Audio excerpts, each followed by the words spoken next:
Big TV భక్తి సమాచారం WhatsApp ఛానల్లో జాయిన్ అవ్వండి. అన్ని విశేషాలు ఎప్పటికప్పుడు తెలుసుకోండి.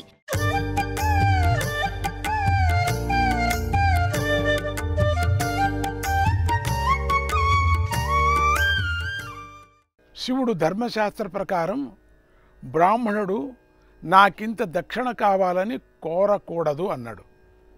అంటే హింట్ ఇచ్చాడు, అయ్యా జాగ్రత్తగా ఉండు, నాకింత దక్షిణ కావాలని ధర్మశాస్త్ర ప్రకారంగా గృహప్రవేశం చేయించినటువంటి బ్రాహ్మడు అడగకూడదట. కానీ బ్రాహ్మడికి దక్షిణ ఇవ్వకపోతే వ్రతం పూర్తి కాదు. కానీ పార్వతి అప్పుడు వంక చూశాడు, ఇండైరెక్ట్గా చెప్పాడు శివుడు, అయ్యా బ్రాహ్మడు ఇంత దక్షిణ కావాలా, ఇది కావాలా అని కోరకూడదు అంటాడు. ఎందుకంటే అర్థమైపోయింది, ఈవిడ నోరు జారేసింది. పార్వతికి ఎంత చెప్పినా వినుకోకుండా నోరు జారింది. అదే సందు అని చెప్పేసి వాడి మనసు అర్థమైపోయింది శివుడికి. అందుకని శివుడు చక్కని అనేశాడు, అయ్యా ఏది ఇటువంటిదే కావాలని కోరకూడదు, జాగ్రత్తగా ఉండు అన్నాడు. కానీ పార్వతి నేను కోరమన్నాను కనుక తప్పులేదు అన్నది. ఓహో, జోరుగా ఉంది ఈవిడ.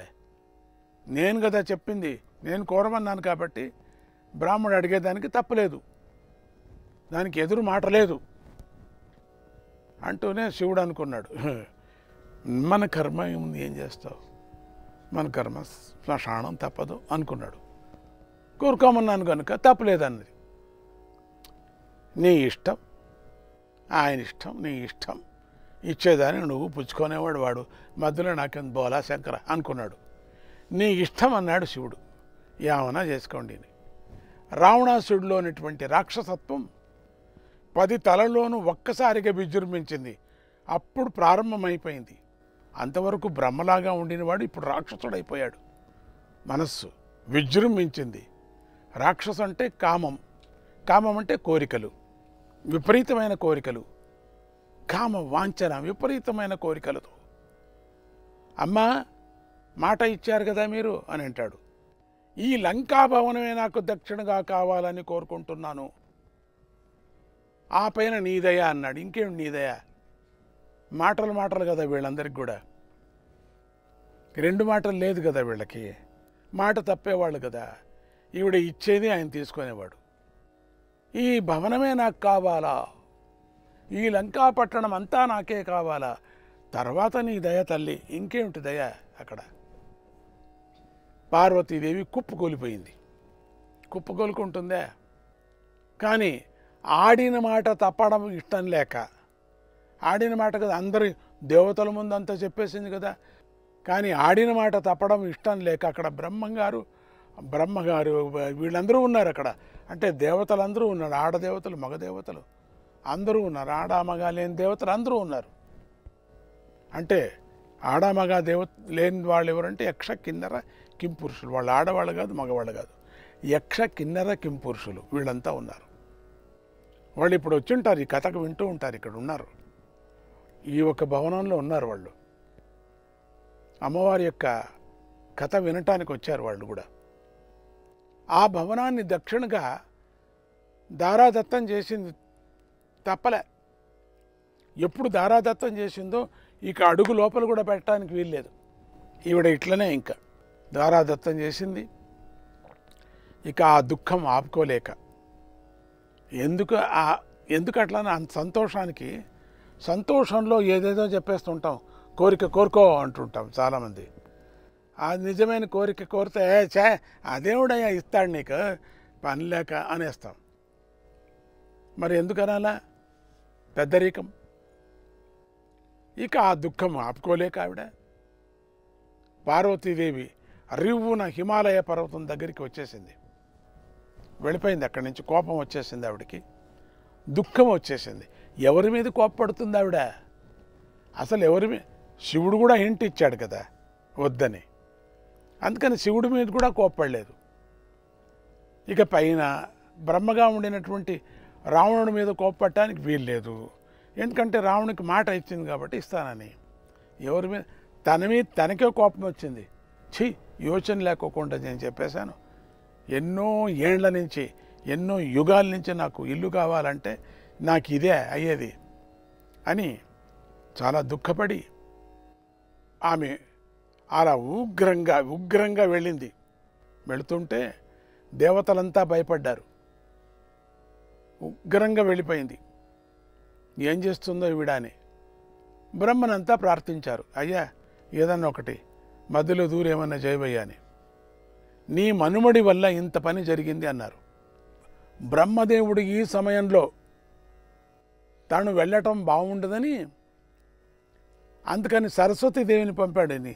ఎందుకులే, అమ్మవారు పక్కలో ఉండింది, నేను ఈ న్యాయానికి నేను వెళ్ళను, నా చేత కాదు, నువ్వు వెళ్ళి అసలు అక్కడ ఏం జరిగిందో చెప్పుపో, కొంచెం సమాధానం చేయి, వెళ్ళి అమ్మవారిని పోయి సమాధానం చేయి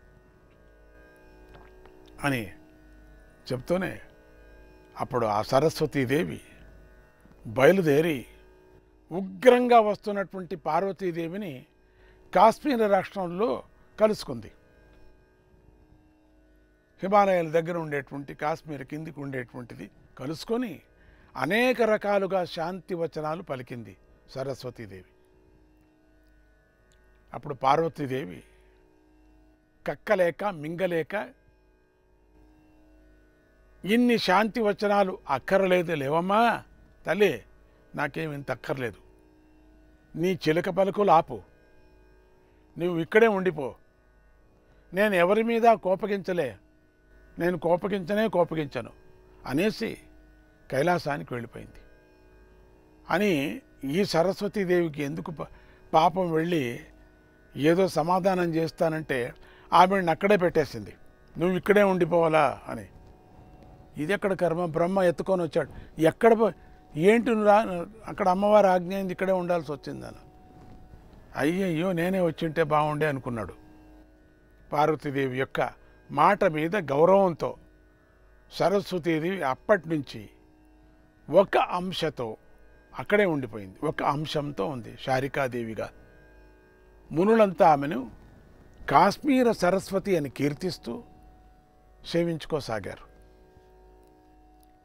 చిలక పలుకులు పలికిన ఆ తల్లి విని ఆ స్థానికులు శారికాదేవి, చిలక పలుకులు శారికా దేవి అని కీర్తించారు. ఇప్పటికీ కాశ్మీర రాష్ట్రంలో ఆ శారికాదేవి ఆలయం భక్తులకు విద్యను, సుందరమైనటువంటి వాక్కును, జ్ఞానాన్ని ప్రసాదిస్తూ ఉన్నది. నేను వెళ్ళినప్పుడంతా 68, 71, 72, 73, 74, 68, 67 ఈ ఒక్క సంవత్సరాలంతా నేను వెళ్ళాను.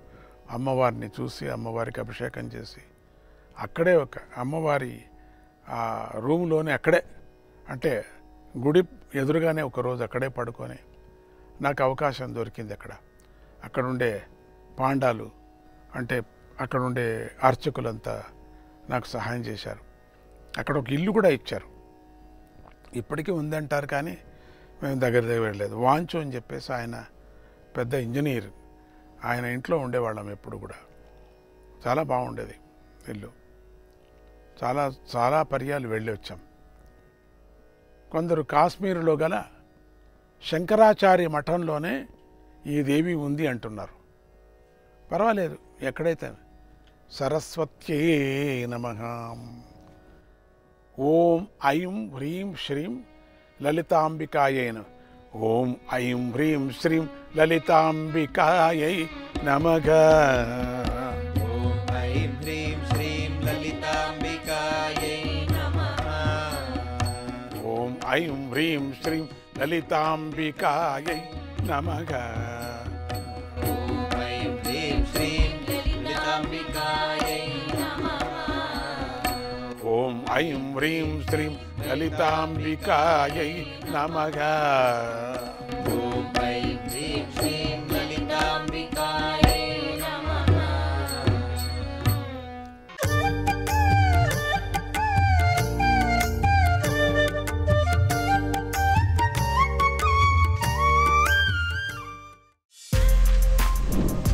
For more videos like this, subscribe Big TV channel.